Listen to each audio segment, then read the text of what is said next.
Hello viewers, welcome to Earthbondhon YouTube channel. I am Muhammad Chandraman Sohag with you. Now I am showing you how to make 4 switch or 4 holder wiring diagram. If you are new to my channel, please be subscribed and stay with me. Press the bell icon for more my video. If you already subscribed, thank you so much. So viewers, let's start. Double pole MCB circuit breaker, light holders,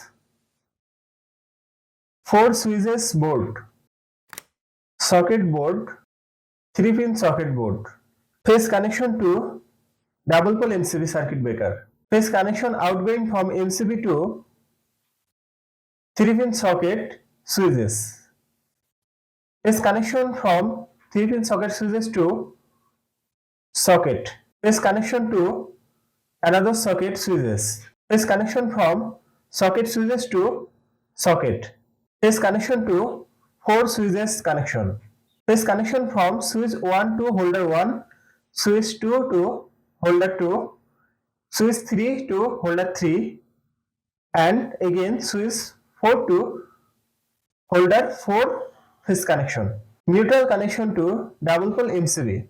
Neutral connection to all holders neutral point. Again neutral connection to all sockets neutral point. Earthing connection to 3-pin socket, and again earthing connection to another socket's earth point. Viewers, that's my video. If you like my video, please like and share my video to your friend, to your all social media. Thanks for watching my video and thanks for being with me. Thank you so much.